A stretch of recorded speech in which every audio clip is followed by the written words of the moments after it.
Hello everybody, it is Al Night, it is Brony time, and welcome back to Let's Play Miles Edgeworth Investigations. Yep, when we last left off, we kind of continued our investigation. Detective Gumshoe was accused. We proved there is no way he could have done it, because the killer writing the person's name is never the real killer. And so Mr. Portsman directed the blame towards Maggie Bird. Of course, we realized that she had used the master key twice, and that it was for Mr. Portsman. So, to start off this episode, we are going to go ahead and do some logic connection.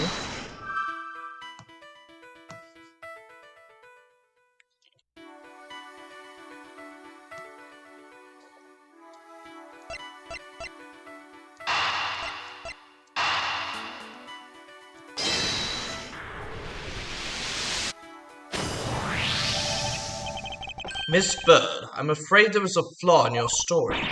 What? No way, pal. I mean, sir. You said that you locked up Mr. Portsman's offices around 1:30 a.m., correct? However, the master key had already been stolen at the time. Wow, nothing gets by you, Mr. Edgeworth. You saw that contradiction like a pro. I'd totally forgotten all about that, but thanks to you I remember it now. You're right, it was around that very time that I realized the master key was missing. And? Well, I'm a security guard, sir. I couldn't just admit to losing the master key, could I? So I pretended to lock up his room, sir. You pretended? Yeah, I used my house key and made it look like I was locking up, sir. So in actuality, you never did relock the door then? Well, I thought that maybe I could lock it after I found the key. Come to think of it, I guess the door still hasn't been locked properly.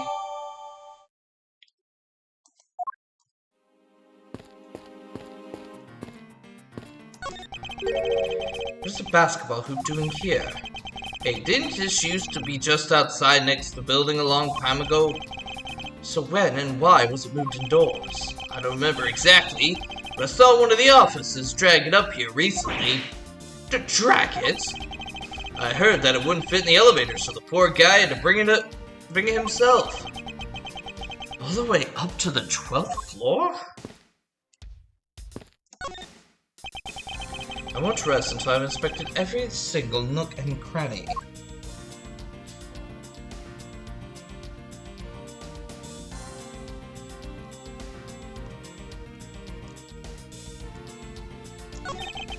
The door is locked tight. Bet the old credit card trick wouldn't work here, huh, Mr. Edgeworth? That is the office of a high prosecutor detective. These doors would be plenty ineffective if the average cat burglar could get through them. Aha, so I guess only a great cat burglar could get in. That must be who our culprit is. Might I advise you to turn that conclusion to whatever pawn store you bought it from?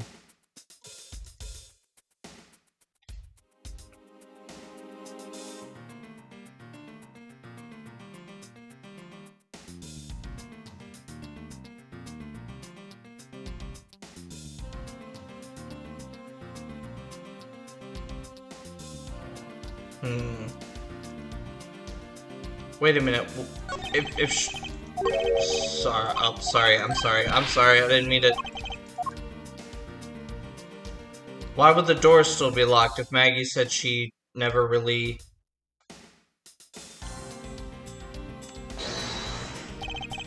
Is this spot somehow connected to any of the evidence I hold?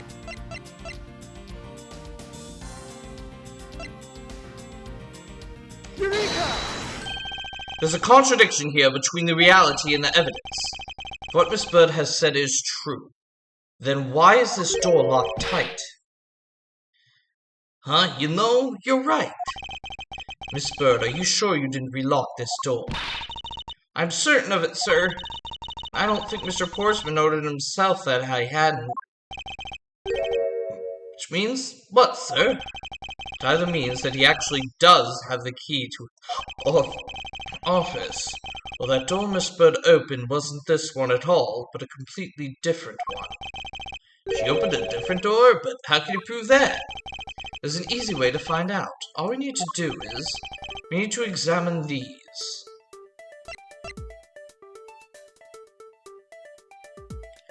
Prints on the doorknob, of course. the prints on the doorknob will tell us everything. Hey you! Yeah, you pal! Do us a favor and see what you can lift from this, okay? So, what'd you find out? There's no need for such belligerent nostril flare, detective. Sir, I found only Mr. Portsman and Mr. Fay's prints on this doorknob. So only 2 people's prints were found on this, huh? That's pretty decisive. Huh? I'm lost, sir. Thinking logically, a certain other person's print should be on this knob as well. Now, whose print should be on this doorknob? Maggie's. Take that!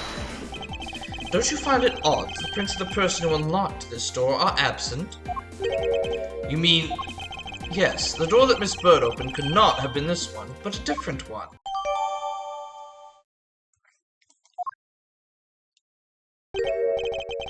What have we here?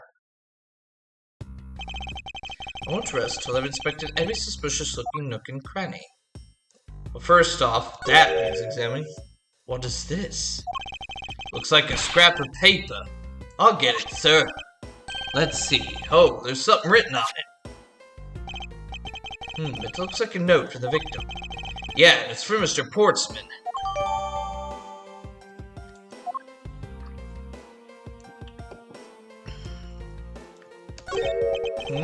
What's this? What are you looking at, sir? Oh, hey! How about a game? That's okay, detective. I just found the position of this hoop to be a little off. Hey, you're right, sir. Guess it shifted when someone made a seriously sweet slam dunk. Slam dunk. I've almost ended Mr. Portsmouth there. The positioning of the hoop is definitely unnatural. I'd better take note of this.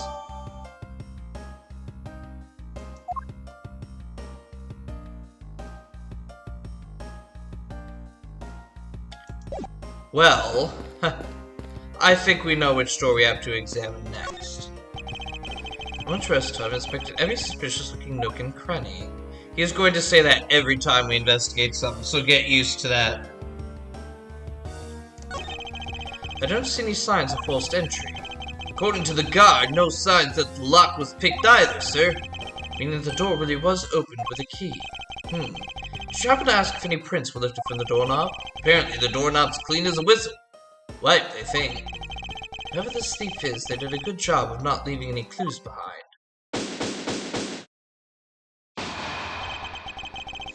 Looking around in this hallway has actually paid off quite handsomely. How so, sir? In a variety of different ways. I think it's time we had a little chat with the real culprit of this case. You know who the killer is? Well, Mr. Edgeworth. As long as my logic is sound, then yes. The mastermind behind this murder is none other than Mr. Portsman. What? Mr. Portsman? I knew it! That's exactly what my logic sense were telling me too! I suspected it was him from the instant he accused Maggie of being the killer, sir. That is anything but logical. Ladies and gentlemen, prepare yourselves. Come what may, it's time to knock on True's door.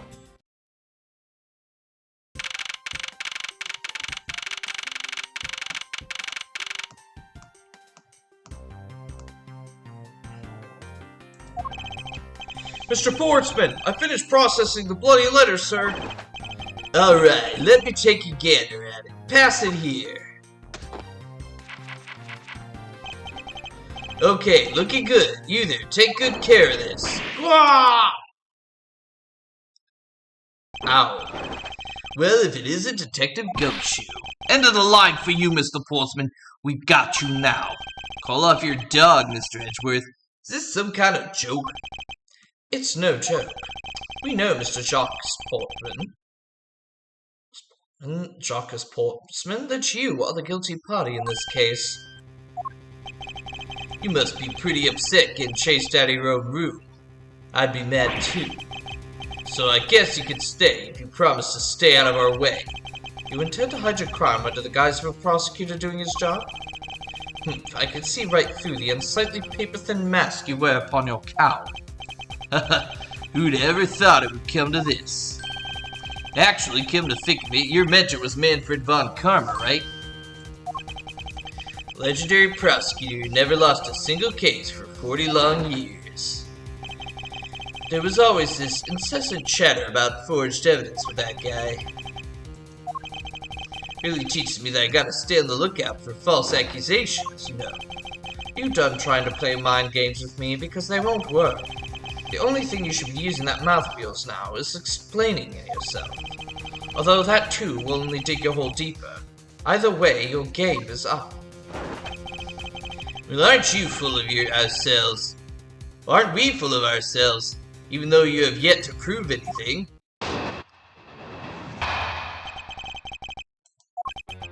Yeah, I have no idea what sort of harebrained idea you have in mind, but there's a mountain of evidence that points away from me being the culprit. Besides, how may I ask, do you propose I unlocked your door and got in here? Look, I feel bad doing this to you, but I've got work to do, so we're done here. Sorry, but we are not finished yet. Boy, you're stubborn. Suppose you're basing your accusations on something? I'll show you what I'm basing my accusation on, with evidence.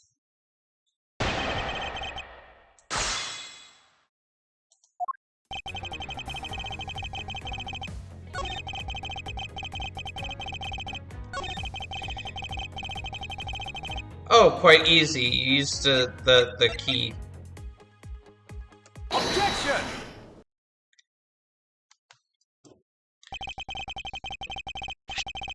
I believe you were able to open my office door with the master key. Objection!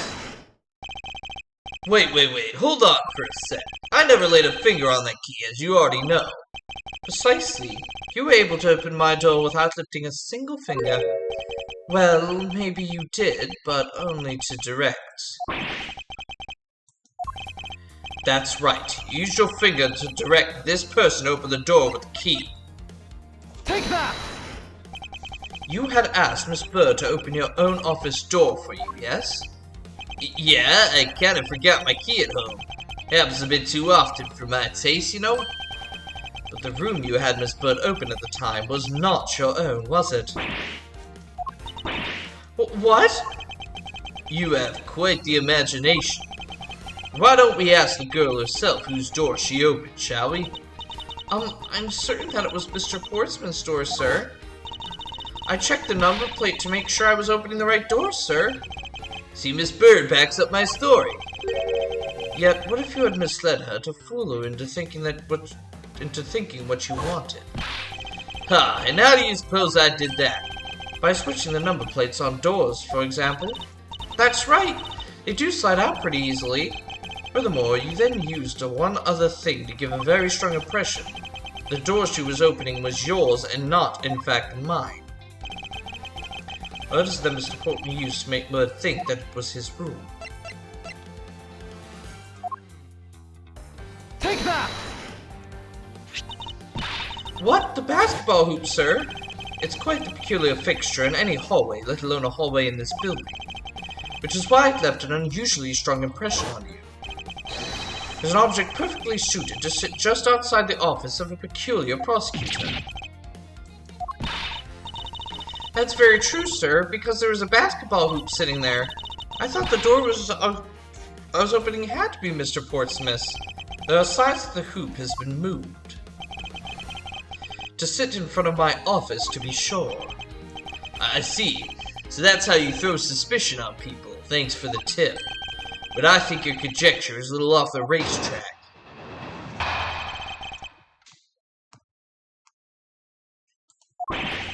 Now you've just spouted nonsense. I had the girl open my office door. After that, I was in my room the entire time. You don't have a single reason to suspect me. Buddy. So he intends to claim his innocence to the end, does he? I'm as pure and innocent as my jacket.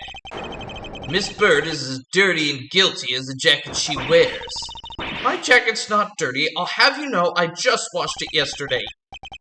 Please calm down, for I intend to show who is the one truly covered in slime.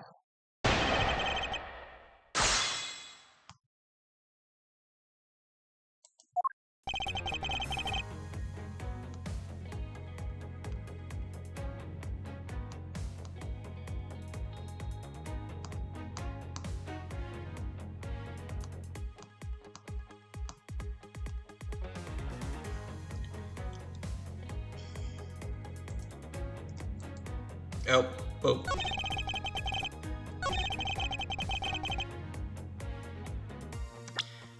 Really? Well, I think if you were in this room this entire time, you would have noticed this. Objection!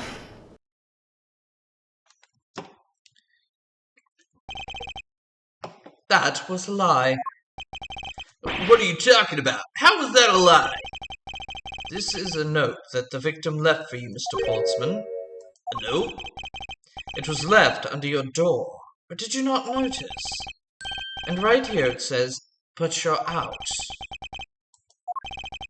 You were not in your room when the victim came to call on you. So then, where were you and what were you doing? Shall I explain it in full detail for you? You were busy snooping around in my room, the very room you had Miss Bird open for you. That's just nonsense. You have no evidence that I made the girl open your door for me. Oh, but I do. I have very decisive evidence. No way. This is the proof posits you and Miss Bird opened the door for you. Take that! I had your door dusted for prints. My door? Ha! What for? Come on, I bet you didn't find anything. You sure are good at wasting time. You're right, I didn't find anything, and definitely not Miss Bird's fingerprints. Her prints? What do they have to do with anything? Let's put it this way, if she really was the one who opened your door, then her pants should... Pants? Oh my god, that is to be the most... Oh my god, that was probably one of the biggest flubs I've ever made reading anything. That her pants should naturally be on the doorknob. Oh my god. That adds a whole different connotation to that. Okay. Then her prints should naturally be on the doorknob she touched. Ah! Further, all of the prints on my office doorknob have been wiped clean. I can only assume it's because Miss Bird's fingerprints were on it. Don't you think it's time you gave up your charade? We know you stole into my office with the intent of stealing something from me. And Detective Faith found you out.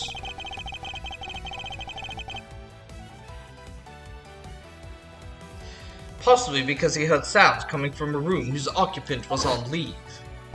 Mr. Portsman, you killed Mr. Faith to silence him. And I had the misfortune to return when I did. You had to threaten me as you escaped. As I said, when you had the gun to my back, no one gets away with committing murder in my office.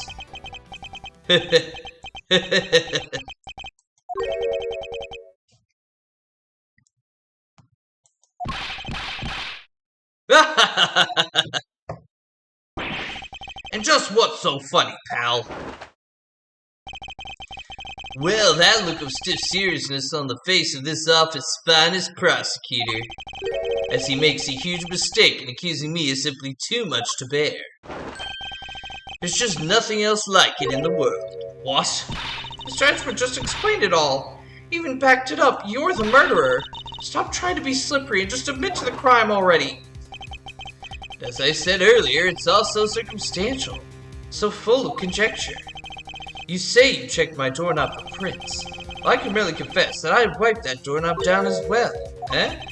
I'm a little obsessive-compulsive, you see. I don't want to touch a doorknob that you had touched. Which is why I wiped the knob down as soon as I could after you opened the door. And after that, it makes perfect sense that only Jim's and my own prints would be on there. You made that jump just now, didn't you? Furthermore, as for the note Jim left me, do you know exactly when that was? For all we know, he could have left it there before I arrived at the office. Like early evening, for example. Are you saying you failed to notice a note in your doorway? Hey, even geniuses fail at times. I was probably too preoccupied by work-related matters, although that's no excuse. That's just a flat-out lie. There's no way you didn't notice a note that size. Yeah, but you can't prove that, can you? Say something, Mr. Edgeworth. Pack me up here, sir. Go. Wilson makes a good point. Can't prove that he simply didn't overlook it. Besides, I have an airtight alibi. Alright, I'll tight, you say? Frick, why can't I read? Airtight, you say? I only just realized I had one as we were talking.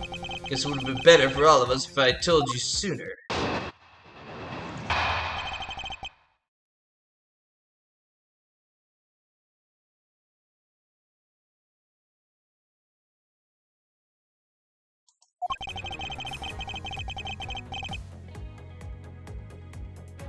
If memory serves, you came back to this office at around 2 a.m., correct? And it was then that you had that unfortunate confrontation at gunpoint with the culprit. But at exactly that time, I was down in criminal affairs. Ask around. I'm sure the other detectives will corroborate my story. It's the perfect alibi. Do you really think it's that perfect? Like I said, I don't care. Ask around all you like. See for yourself. Detective Gumshoe. So yes, sir. I'll go check out his alibi, sir. Be right back. Mr. Edgeworth, sir, I think we're in trouble. It's just like Mr. Portsman said. The guys down in criminal affairs said they saw him at around 2 a.m. You see? All the evidence points to him being the culprit, so there must be a contradictory point in his alibi somewhere.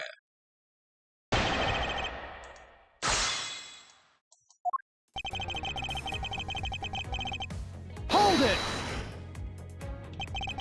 You're correct. It was around 2 a.m. Are you sure? It's really important to me that you're spot on with the time. But I remember checking my watch then, and make no mistake, it was 2. Oh, giving testimony like a pro. Okay, you came back to your office too. Hold it! It's just as you say, however. Yes, however, you are the only one who claims to have bumped into the culprit. So tell me, did you see the person's face? Was it me who you saw? It was pitch black, so I couldn't actually see. Oh, come now. I'm sure you saw something. Try a little harder, why don't you? I'm beginning to feel like I'm the one being interrogated here. Oh, well, it doesn't matter if you remember or not. It only matters that you ran into the culprit. Hold it! So you paid the criminal affairs department to visit? Yep, right after I left the prosecutor's building. I headed straight for the precinct.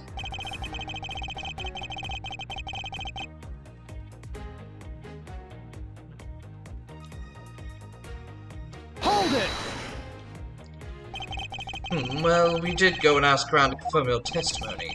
It was just as I said, right? Yes, sir. A number of detectives said that they saw you at around that time. See, I have the perfect alibi. That's the ace I had up my sleeve. Possible. He actually does have the perfect alibi. What's wrong? Why the sudden look on your face? Don't you say anything back, Mr. Edgeworth? I think we've reached the end of the line, and it's time to get off this crazy train. You there, sir? Please escort the young lady out, but remember, be gentle. Maggie! Detective Gumshoe! Is there nothing I can do? There must be a way to turn the situation around. If only I had a clue. Did I miss something that can help cast my doubt on his alibi? I need to calmly think this through one more time, and with logic.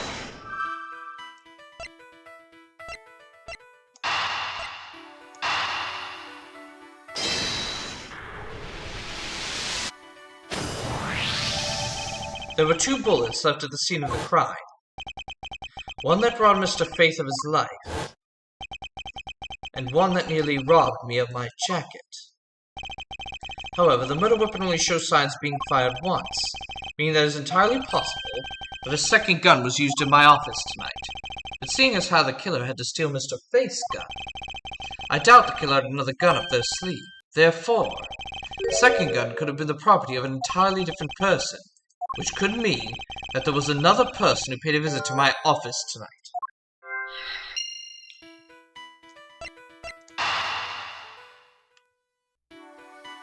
Oh. Okay. Now I remember.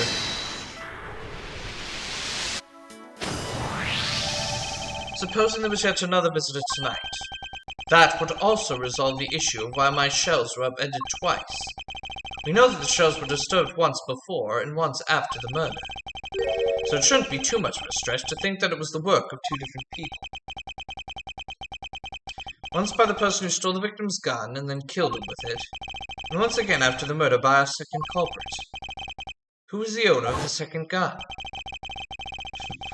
If we suppose that the second culprit's gun was the one that was pointed to my back... Objection! Mr. Portsman, it seems that I need to amend my assumptions regarding this case. Great, so you've kindly come to your senses. Mr. Edgeworth? Sir, what are you saying? This has been a big misunderstanding on my part from the start. I'd assumed that the person I ran into was the killer, but that may not be the case. What do you mean? The person I ran into was just your average thief. A thief? But sir, doesn't that cause some sort of contradiction in the facts? Not at all. It simply means that the killer was someone else. And it means that in actuality, two culprits stole into my office tonight. What do you mean two? It explains both why my shells were disturbed twice, and how there were two guns. Mr. Portsman tricked Miss Bird and gained entry into my office. Objection! Now you're just leading the argument. You still don't have any actual proof, you know. If you could please go along with my hypothetical scenario for now, Mr. Portsman. In the end, if you really are innocent, you should have nothing to worry about. Now then, returning to my scenario, Mr. Portsman was out to steal something from me, which is why he checked my secret safe and ransacked my shelves. This is the first time. So then that would be when the files were put back in the wrong order, right? Correct. And then just when he was about to look somewhere else, who would walk in but his own partner, Mr. Faith? Why did Mr. Faith come into your room, sir? Probably had business with Mr. Portsman, which is why he was in the area. That's when he noticed some sounds coming from my office, would be my guess. Oh, because you were supposed to be away, right? You must have thought it was odd, so he came into the office to check it out. Correct. And as detective, that was the right thing to do. When he came in, he found his own partner standing there. Because it was Mr. Portsman, Mr. Faith probably let his guard down. But Mr. Portsman was not so merciful as to let him leave alive. He waited for a chance and stole Mr. Faith's gun from him, and then... he killed him. He silenced Mr. Faith for catching him in the act of stealing.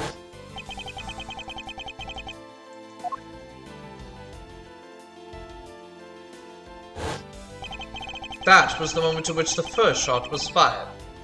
The one that landed in my files. Following that, Mr. Portsman wiped the gun down and left it behind as he made his exit. He could afford to do that because he also left the fake dying message behind. Such a complicated troublemaker, you know that? Oh wait, you're such a trouble-fated troublemaker, you know that? Well, if things were as simple as that, then all would be solved. However, there was yet another visitor to my room, and this is where it got complicated. There was another? Visitor, sir?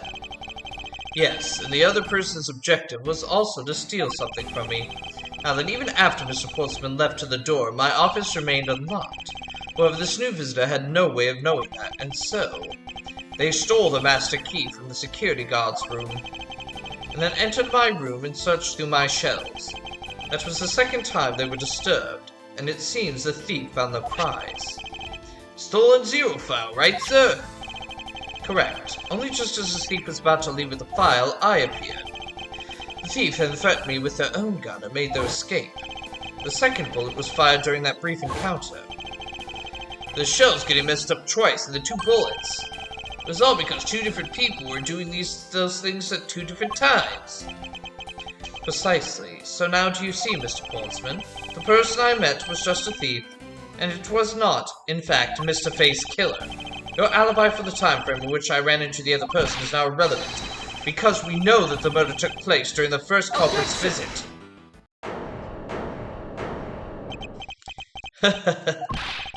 What's so funny, pal? Absolutely splendid. Your scenario explains everything. Of course it does. It's Mr. Edgeworth, after all. But you know, it still doesn't change the fact that it's all circumstantial. Supposing if, and that's a big if, your theory is right, it would indeed render my alibi, which has withstood scrutiny, mind you, irrelevant. But there is still one defining point of your argument, for which you have no evidence. Your supposition that I was the first visitor. Mr. Edgeworth, you can't get him away with that, sir.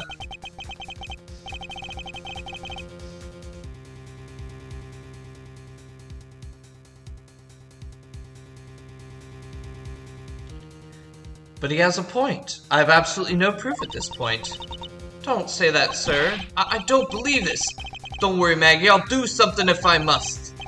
You know something? I find your attitude to be somewhat peculiar, Mr. Edgeworth. The person you met really was just a plain old thief. And why is that person not your main suspect? That is, if your theory is correct.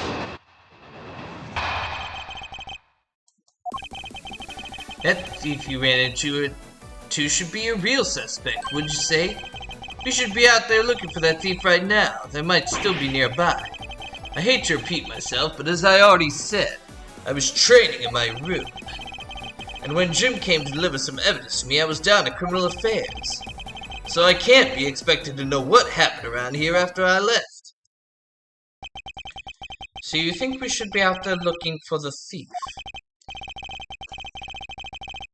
Of course, now isn't the time to be having these dead-end discussions.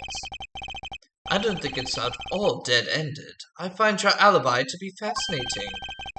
Let's continue where we left off, shall we? I know he's lying. I know he was here at the scene of the crime. So I have to find a way to prove it. And we will get to this rebuttal next time on Miles Edgeworth Investigations. Yeah, unfortunately, I was hoping we could get to the end of the case, but I just don't foresee us getting to the end of the case too soon. We still got a little more sequences to go through, so I'm just gonna end it here. Alrighty, well, Portsman's going down, there's no question about that, but that will be next time. So thank you all for watching. Please leave a like, comment, and subscribe for any time for more content, especially more Miles Edgeworth Investigations collection. And make sure to share this video far and wide so we continue to get more eyes on this series as possible. I will see you next time.